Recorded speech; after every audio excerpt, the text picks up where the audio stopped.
It is my delight to welcome you to another episode of the Media Talk series with me at DBC at Detunji. This is where we challenge, motivate, inspire, get you thinking about what else you can do to better build your personal brand, to evolve, modify, and grow in your media profession, whether as a digital content creator, the traditional media, whether on TV, radio, the print, and of course, every of these platforms, whether the digital or the traditional media space, is now interacting together. You cannot be on radio or TV without working in the digital space, the social media space. And every time I bring someone in the industry to share their story, to take us through how they have been able to evolve, modify, and grow in their media career journey. Today, I'm hosting Damilola Fajinmi. We call her Dami Faj. She is a health journalist and media trainer. Damilola's expertise is broadcasting, content creation, production, and voice acting to drive social change. Her media experience and journey took her through working with Beat FM, Niger FM, and News Arena, a digital print platform. Damilola is very passionate about driving social change and health messaging. Damilola is committed to personal development and has been privileged to participate in a number of fellowships. These include the Radio Netherlands Training Center, Datafight Gender Mainstreaming Fellowship, and the MTN Media Fellowship. She has also received training at the School of Media and Communication, Pan-Atlantic University, Nigeria, the Federal Radio Corporation of Nigeria Training School, and Olabisi Onabanjo University. Beyond her journalistic pursuits, Damilola is driven by a passion for mentoring young people through her dynamic training programs. When she's not empowering communities or inspiring young people, Damilola finds solace in reading, watching movies, and cherishing moments with her family. Make welcome Damilola Fajinmi. Thank you very much, Mrs. Adetunji. It's an honor to be on this conversation with you. Just like earlier, I was saying that to be on the hot seats is different when you're interviewing people. But let's see how it goes. I'm ready. Don't worry, we are going to have fun. We're going to have fun. Yes, it's in our profession we are so all packaged up when we are interviewing our guests. We oftentimes when we put ourselves in their shoes, it becomes very, very uncomfortable. So welcome to the conversation seat. This is not a hot seat, as we do. Thank you very much. All right. We want to talk about on Media Talk series. We share our experience and our journey as media professionals. And the essence is to learn from each other's journey, to learn what has worked and what is working and what could be better. And so would like you to share your journey. Everybody, usually starts from somewhere. Nobody, you know, uh, ends up being successful just like that. Our journeys are in our story. So I want to ask you, have you always wanted to, work in the media space? How did you start this journey? What motivated you? How did you arrive here as a media professional? All right. Thank you so much for the question. So, as a young girl, I was very quiet, but I loved to read books. And my dad noticed that, so he was always buying me a lot of books and all of that. At first, I wanted to be a lawyer because, after a while, when you read books, there's a tendency for you to start speaking some more and all of that. So I noticed that I started speaking some more. Then that was how the journey started. So every time the news was casted, on NTA then. That was the network news. My dad would be like, Damilola, Damilola, come and watch them. And so that was how the love for broadcasting started. So I would run, Yeah. I would watch the women. They were so beautifully adorned. Their On the English on screen. point, everything. I'm like, just to look like this women, to sound like this women, and all of that. But of course, I still wanted to do law. So it was in between the two of them. So that was how it started. So I got into university. I started my first year as a law student, but Nigeria University happened to me, so I couldn't continue my program as a law student. So I had to Oh, come next year as a communicator. So I studied mass communication in school, and that was how the whole journey started. But for me, in my school, we didn't have the broadcasting tract that I wanted to do. So it was either public relation or advertising. But no, I'm the girl that will always come out when there's presentation in the class. I will do presentation. I will talk for my group. All of that. So my classmates had always known that, okay, I've always had a flair for broadcasting, and that was how my journey with broadcasting started. nice. Incidentally, I wanted to study law. I was a science student, actually. I wanted to study law as well. And I read Wow. a lot of books like you, up to the point where sometimes I would read like two books in a day. My dad got tired of getting me books because I always finished them on time. And here we are. Interesting. I'm very, very.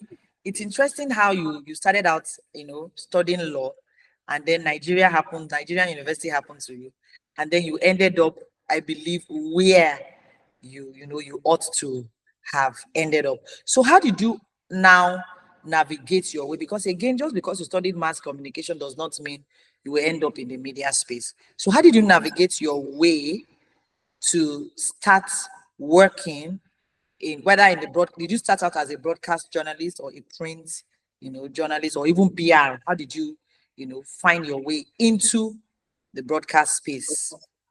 Okay, so as an undergraduate, I was part of the publication team for my school's magazine, and it was not so grounded then, but we had it. It was something that we were interested in. So I was part of the publication team. I wrote some articles even as an undergrad and all of that. But broadcasting was where my love has always been. So I interned in quite a number of places. I interned with some stations in Lagos because my parents live in Lagos, and that's where I Okay. so I interned with some stations in Lagos. I interned with LTV. I also interned with there's this popular show there on Lagos television called Owura Lawa with Antife. Okay. So I understood them, I watched them and all of that. That was where I did my internship before I finished university. So when I finished university, I went for NYSC. I started working with I didn't work with the broadcast commission. I worked with the information ministry for Okay. I worked with the information ministry for my state. It was Oyo State then. So they used to have this weekly packaged broadcast that they used Yeah. to do in the states. So I will present. We will go from places to places. Just report on everything that the government was doing. Just to so that was where I started broadcasting. Then towards the tail end of my NYC year, you know how that agitation is inside you. You're looking like, hey God, what Yeah. I said? Hey, I don't want to go back home. Oh, hey, I need a job. Yes. I need a job. That kind of thing. So, like, Yeah. it comes to the end of my NYC year, I was looking for a station. I just needed a place to, start working and all of that and just learn. So I worked as a graduate intern. But before NYC, like I said, Nigerian University will happen. So before Mm. NYC, I had like a gap here because I can't even remember exactly if it was strike or something else. So I had like a gap in school and there was nothing happening. So I remember that I went to a particular company in Lagos and I worked with them as a graduate intern. But I didn't work in broadcasting like that. I worked as a Okay. marketing communications person. So I Oh, was with them. Yes, we used to have exhibitions, we used to have different things. They were selling roofing materials. It was a multinational company. They were selling roofing materials. And how did I even get that job? It was very funny. It was a very funny story. So I went there as auditioning for as an usher because Osha. what? Yeah, interesting. While I was in school and all of that, I used to do ushering on the side, just to keep body and soul together, so that I'm not always asking for money from home and all of that. So I went in as an usher because they needed ushers for an event. So I met my boss there. No, we just got talking and everything, and was like, "Oh, so what did you study in school?" I mean, I just, started gisting with him that this was what I did in school. Oh, this one, that's what I want. So it was not like, "What do you think about working for the client side?" Okay, you have a little bit of experience working in the media side, and you know some of the things about the media. What if you work for the client side so that you put us out in the media in a good way? I was like, yeah, okay, no problem. That was how the job I went for as an usher changed from usher to graduate intern. And I worked with them for like a year and a few months. And it was just like that. So like having a mix of working in different places. So back to my NYC story. 3 months to the end of my NYC, I started interning at a radio station in Oyo State. Then and I was just saying working. People said that we are not taking interns. So I said, I'm available. Let me just see what is happening. Let me just learn and everything. And so that was how I got into the media space by coming as a graduate. They were not paying me, not giving me nothing. So I just came in and started working and all of that. Sometimes they will bring me on air. I'll be so excited. So I'll be excited yes, I'll be. that this is So me speaking. that was my story. Really, really, Yeah. really, really, really, really profound. You know what? One of the things I see is, you know, a number of people that I've had conversation with on this show, have talked about how they've had to volunteer, they've had to give their time, whether as interns at a radio station, TV station. And I what I pick from what you've just said is it's important to put yourself out there if you want to practice in the media space.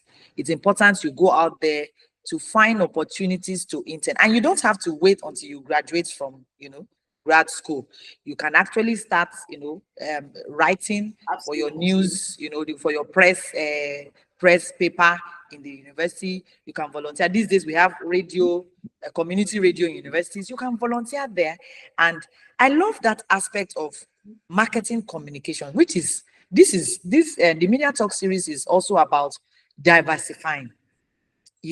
So communications or marketing communication is also an area that any one of us in the space can explore.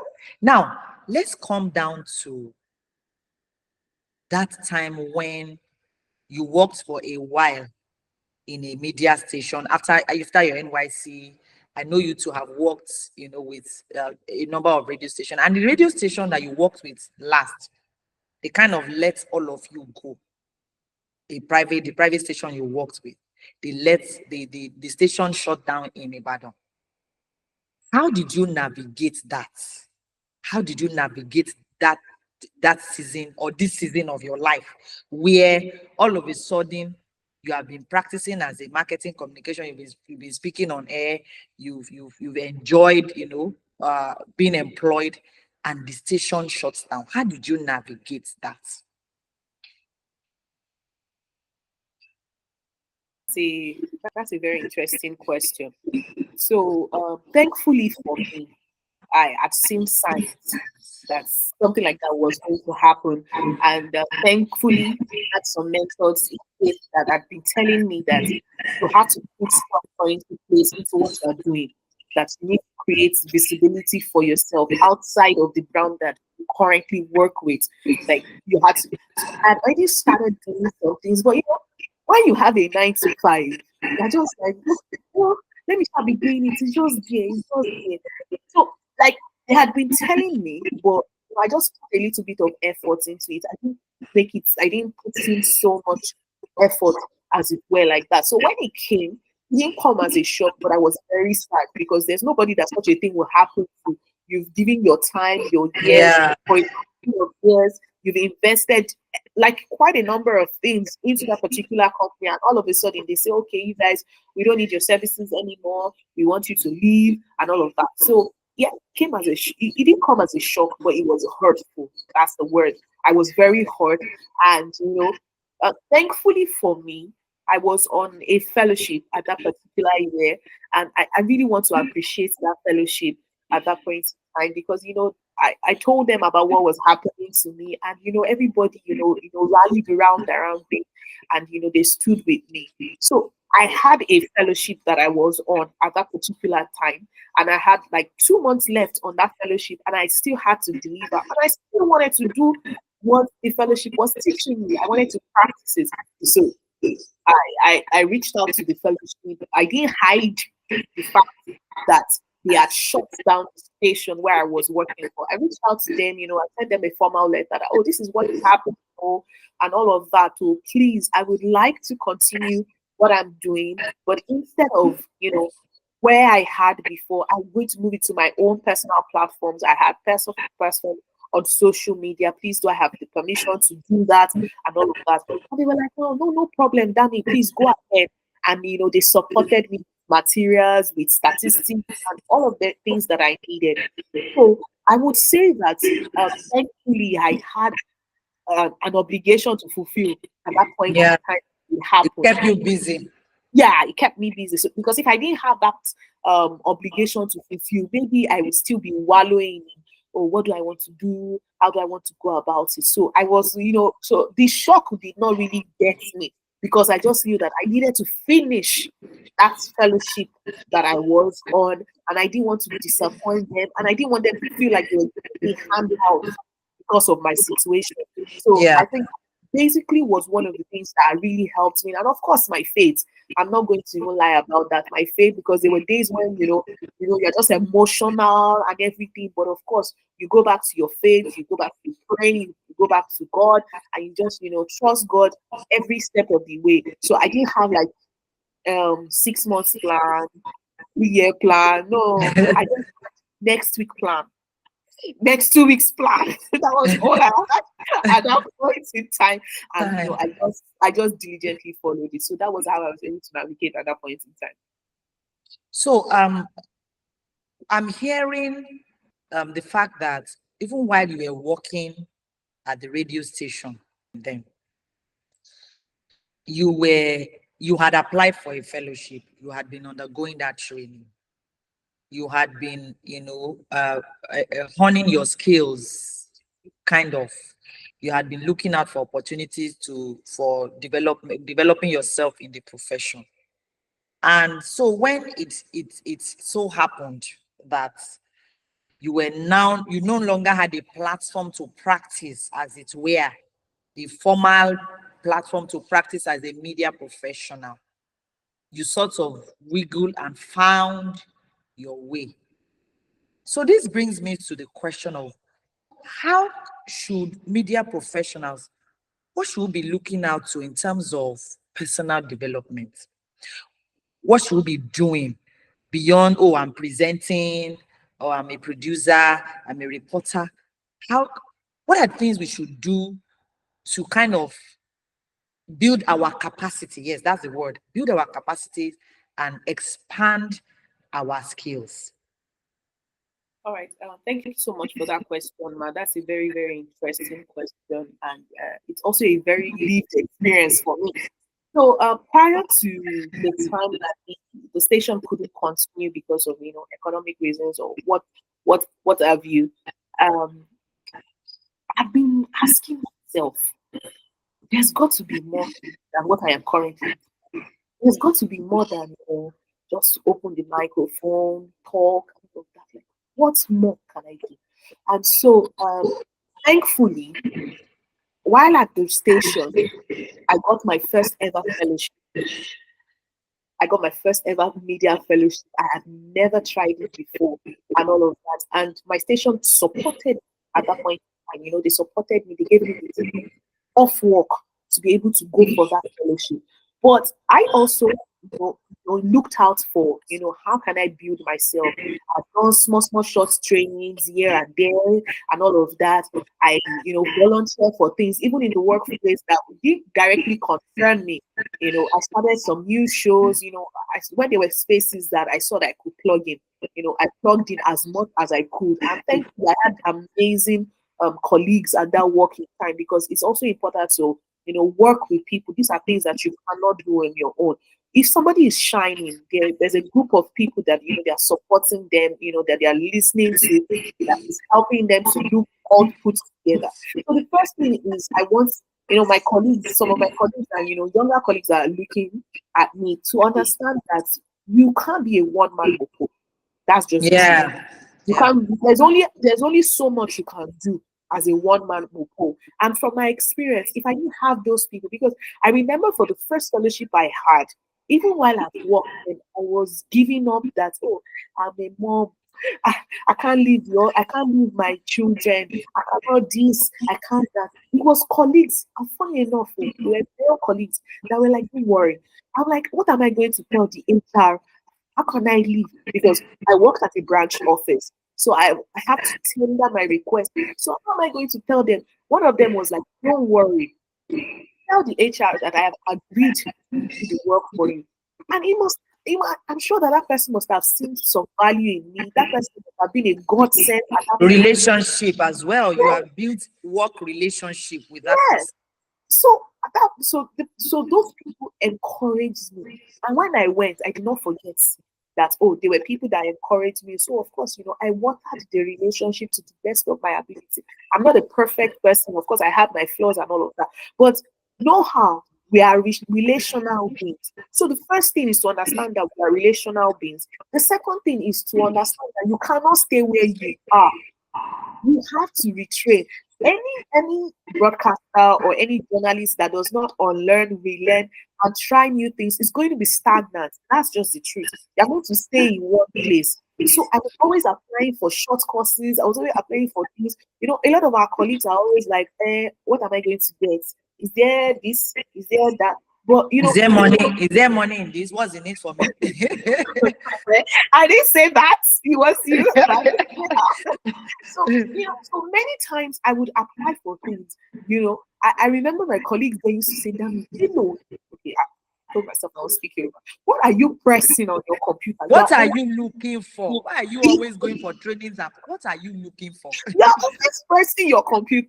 I remember they used to tell me that a lot, because some of them will pass by my office and like, what are you pressing your computer? They're always pressing your computer so much that you make the rest of us feel as if we are not serious. And I'm like, no, it's not anything for you.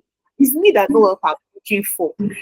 Thankfully, God helped me to find some of the things I was looking for at that point in time. So there were short courses, 1 day, 2 day, and all of these things they add up. And from there, I started meeting other people that were doing amazing things. I would ask questions. So, how did you do this? How did you do this? How did you do that? And, gradually like that, I started building confidence in myself.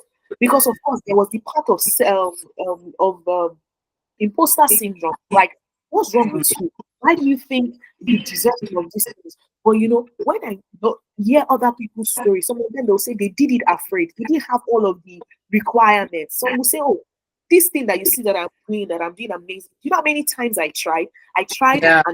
and tried and tried again. You understand? So relating with other people, not being comfortable that I'm popular and this. Who popular help in 2024? Yeah, that you are popular on air does not mean you are growing or you are It growing. doesn't translate all the time, not in every situation. Except we want to, deceive ourselves if we don't want to tell ourselves the truth. So you have to look at yourself and ask yourself, one question I always ask myself is, when it's all said and done, will my name be written in the sand of time? Well, how many people are going to say, oh, it was because of this girl? It was because of this woman. How many people are impacted? How many people story is directly linked to mine? So I just knew that there was more for me. there was more for me than this space, and I didn't want that space to confine me. So even while in that space, there was a lot of complaining. Oh, they're not this, they're not that.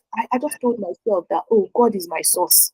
So how can I leverage on what God is providing for me outside of this space? Do you understand? And of course, give my best even while I'm in this space. It was not easy. I'm not going to lie, it wasn't easy. Mm. Thankfully, God helped me to show up every time. And as I do more, I will see that I have the capacity to do more. As I do, I see that I have the capacity to do more. And before I know it, I'm like, oh, so is this me? But if I didn't try, if I didn't leave my comfort zone, my very first fellowship that I had to go, I was breastfeeding my son when I was writing the what's it called, the essay. I was breastfeeding my son. I had to carry my son with me. I don't know if I still have that picture. I had to breastfeed my son. I'll breastfeed him for a while, put him inside caskets, continue writing it, because I told myself that That's the essay for the application. yes, the essay for the application. I breastfeed him a while, put him inside the car seat, rocking. After that, write the application. Call some of my colleagues to say they were, well, not all of them, because there are some people you cannot expose some things to, but some people that that they're like minds like yourself. Mm. This is what I'm working on. Can you help me proofread it? Can you help me look at it? And of course, sometimes when I see things, I share it with them, because the sky is enough for everybody to fly. There's enough things Yes. for everybody to fly. There's this bad habits that some of us have. You'll be hoarding things. Why You'll be now? holding the knowledge or information you have. The truth of the matter is, if you audit, you won't build the tension to grow that particular capacity, and that's just the Yeah. truth.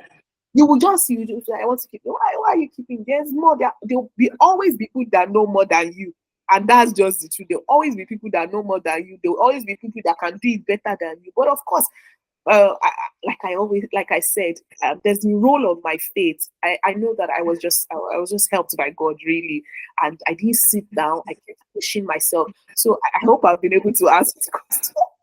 Yes. So I I'm continue going to. gisting and gisting. Yeah. So to reiterate your point, you are not a loner in this profession. You need to work with your colleagues, at least the ones that are doing things that can build you. So you cannot be alone in the media profession. The media profession, the units are a chain. You will have something to do with the presenter, the producer, and all of that. So you must build a relationship with your colleagues, at least the ones that are doing things differently. You must build relationship currency with your colleagues. You must push yourself from what you said to apply. Look out for opportunities to get trained and retrained to acquire more knowledge in the field. You must not allow motherhood or fatherhood, as it were, to keep you from pushing forward. Okay. So there's a lot of things that may want to keep you down, but you can manage it. You can push through, the toughness that, the pressure that comes with having to manage Manage different parts of different. your life. It should not stop. It should not be an excuse to go Yes, forward. And then one other thing that I picked from what you've said is you must be willing to share. It is the more you share that you have the opportunity to grow yourself. So if you are hoarding knowledge, you know you are doing a disservice to yourself. What you know, share with others, because as you share, you are also growing.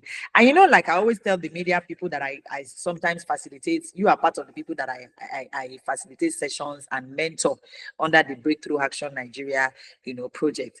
You remember, I always tell everyone, you are the only one on the table. If you are hiding things, you are doing solo. You are the only one that is left on that table. The rest of us, we have moved forward to networking, collaborating not only on our stations, but across other media partner stations and channels. Because again, it is no longer my media station or just us. To grow and make sense and be productive and be impactful and expand, you have to work with colleagues from across different channels. Now let's come down to what are the tools that we need as media professionals. We say the old and the young. You are, I don't know whether you are in the middle or you are the young. Are you the Gen Z media professional? No, I'm not a Gen Z. I'm a You proud are not a millennial. Gen Z. Okay, I think we are in Gen X now. I'm not sure which gen we are in. All right. Now, what are the tools we need to evolve and be well equipped to match the current growth that we are seeing in the media profession? The media profession has evolved and it is really matching and expanding at an exponential rate. So, what are the tools? What do we need to do to keep abreast, to be prepared, to be equipped for the changes we are seeing in the profession so that we continue to be relevant and not face out? Okay, so one way I'm going to answer that question is strategic hunger for knowledge. And there was a reason I put that together because I could have just said hunger for knowledge, but it's not just about that. You have to be strategic in your hunger for knowledge. So I also use myself as an example again. Because I did mass communication in uni, I got trained by the prestigious um, Federal Radio Corporation of Nigeria. So I pride myself in the fact that I'm a thorough professional, and I should. And at the advent of social media, I really looked down on social media. I must confess, I really did. And I felt like, what is this? We are the professionals. We are the ones that you should listen to. But now I've learned my lesson. I've learned my lesson that be open to knowledge. You should be open to trying new things. And it's not just open to knowledge, but practicing what you are learning. Because you can go for all the courses in the world, you can go for all the trainings in the world, but if you don't practice it, applied knowledge, that's where the game changer comes in. That's how we will Yes. stand from the pack. Until you apply the knowledge of what you are gaining newly, when you apply it, you will thoroughly understand the new information that you are getting. You will thoroughly understand the new thing you are getting. And don't think that anybody is too young to teach you. That's some of the things that was the issue that some of us have. I'm a I'm a product of when some Gen Zs that are my friend. I went out of my way, to be friends with these people because Yeah. they have gone far in some things that me I'm still trying to enter into. They have gone Hmm. far. And I'm like, guys, come and teach me. Be like, mama, what is this now? You already. I'm like, please, I'm not mama. I'm a student of Don't the mama me. don't command me out of opinion. Kilo shele. So I'm like, please, what? How do I go about it? Some of these Gen Z, some of them, I still ask them to help me look through my essay. There's one I call my editor. The guy has been very instrumental to some of the things that I'm enjoying today, and I'm learning from there. Don't be closed minded. Be open minded. So I talked about applied knowledge, learning across board. See that you can learn from people above you. See that you can learn from people that are your peers, and see that you can learn from people that are below you, as it were. Then don't be adverse to change. Be open to Mm. don't be adverse to change. Be open to trying new things. These are three ways that you can significantly distinguish yourself from the pack. Really, that's what I think. Amazing, fantastic. So I like that what you have said. We should be open-minded because he that will grow has to be open-minded. If you have a closed mind to say this is how we've been doing it, we remain like that forever and ever, you are not going to, you are shutting yourself in and you are short-changing yourself.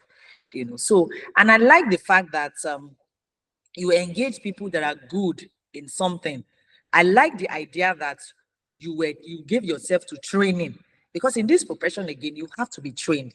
You cannot say, oh, I can just open up the mic, or I can just face the camera and start speaking. You might have started out that way, but it's important that along the way you get the required training so that you can actually practice as a professional. And I like also what you shared about strategic learning, applying knowledge, and be willing to learn from others. I mean, a lot of people are tech savvy. I do that a lot of time. I said, if you know something, please. They say, you don't need this. I say, no. What do you mean? I'm not old, I'm still young. We have to learn this thing together, you know. And it's helping me. I may not be a master of some things, but I should be able to know a little bit about the current tools that are aiding our profession. There is a lot of tools. There's AI tool, there's tech tool, there's computer tool, there's social media tools.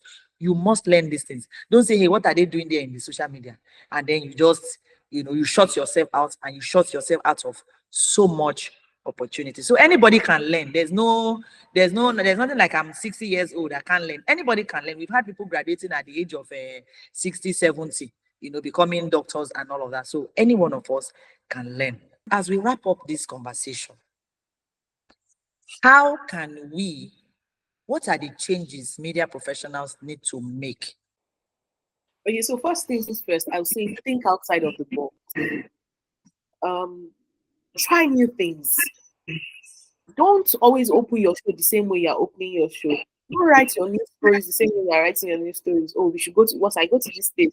Or, some people, unfortunately, they do copy and paste journalism. Just copy from another person that have written the work and they just paste it like that. Or they'll just copy from the internet and just, you can start out like that, but don't stay like that. So you think out of the box, try new things. Then another thing to do, be open to learning.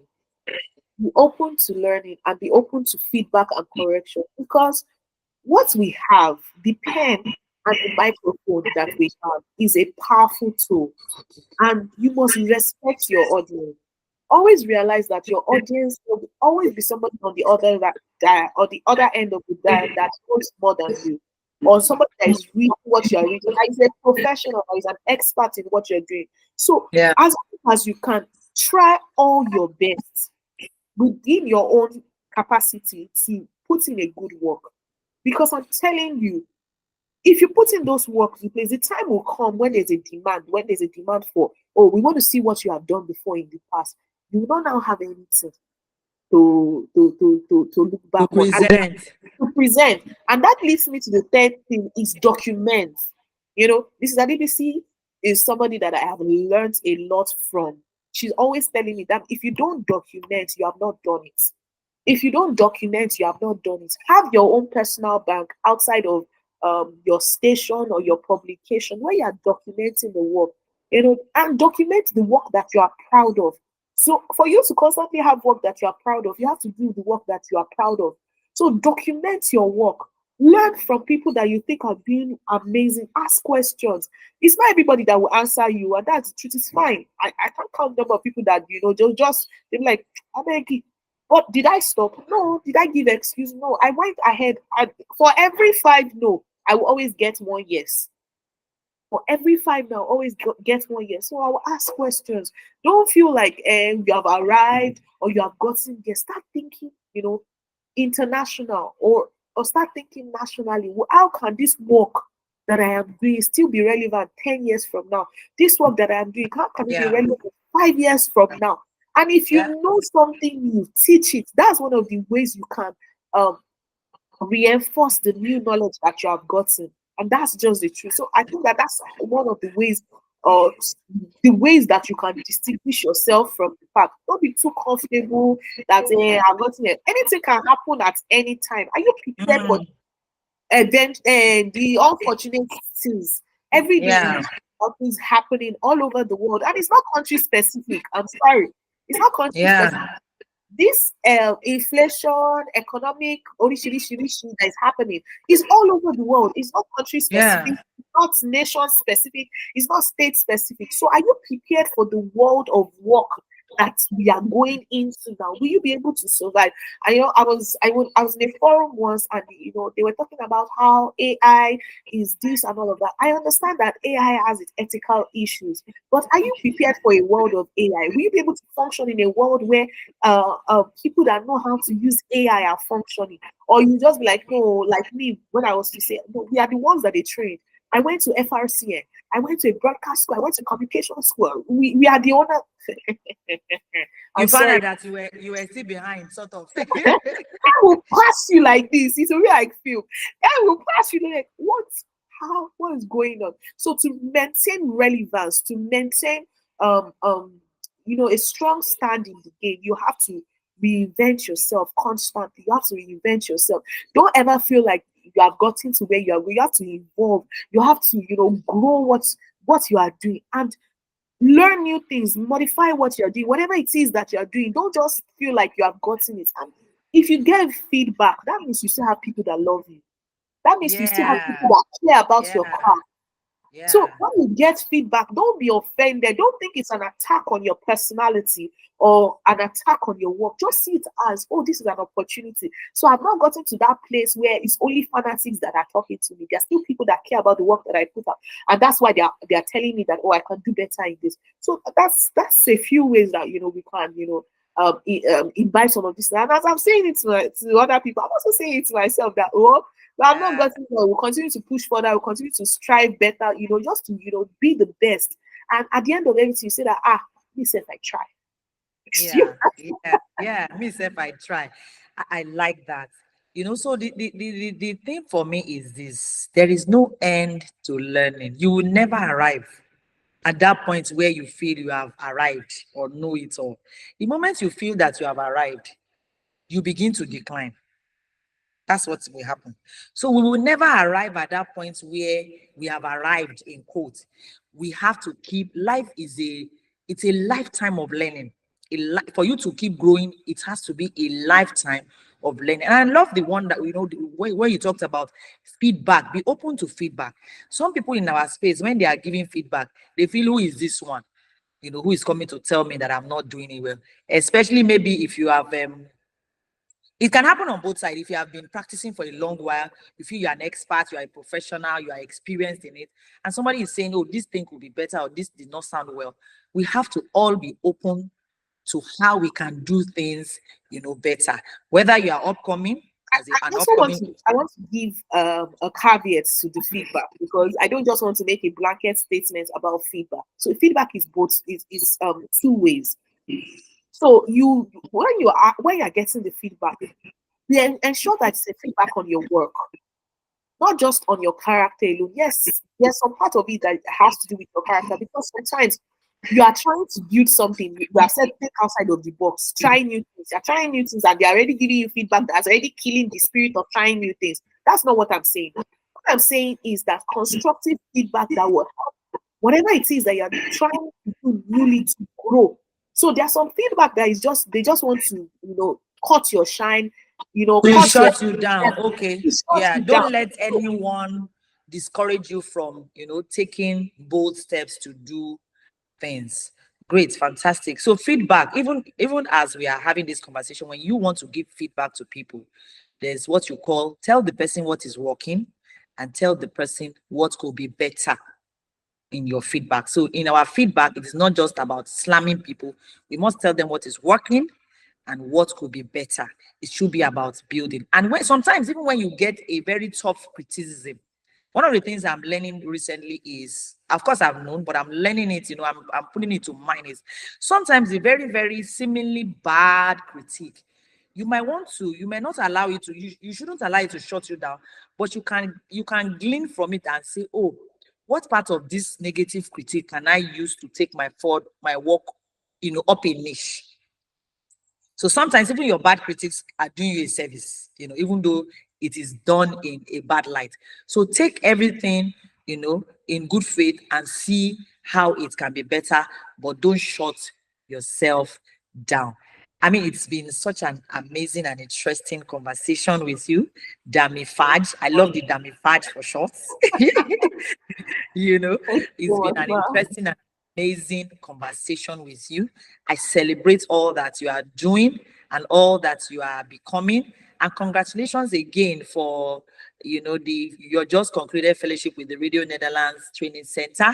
We are both alumni. Welcome to the alumni group. Yeah, it's I great to mean, be in the alumnus. The yeah, alumnus, yeah, my and channel. it is RNTC leaves you with if you are one of those that will use your knowledge, you will never remain the same. So I thank you so much for your time. Thank you also, you that watched us from the beginning of this show, the Media Talk series show of this episode, from the beginning to the end. Remember again, beyond the sky is your limit. As a media professional, We cannot overemphasize it. You must be open to learning, must be open to feedback, you must be open to unlearning what you know. You must be open to the social media. Me, I'm very big on social media and digital space. I'm learning through it. I'm not perfect, but I'm learning through it. You must be open to share information. You must network. Keep reaching out to colleagues in the industry and network if you must expand your influence and knowledge. And again, I would say I am rooting for you. We are going to the top together. That's my mantra. And this is what the Media Talks show is all about. I hope to see you on another episode. Until then, I want to say thank you, Dami Faj, for coming on the show on this episode. I am Thank you wishing for you having me. an amazing life and bigger things as you Amen. march on in your career and Amen. the profession. And to you out there, or to you watching, keep shining, keep growing. You can do it. And don't wait for things to be perfect. Keep doing it and you perfect it as you go along the way. Don't forget to get trained. Keep learning. Apply, apply. Nobody is going to give you the opportunity. Look out for the opportunity and pursue it. Apply for short courses, apply for training. That's how you grow. Until next time, I wish you an amazing life and career, and I wish you success as well. Bye bye.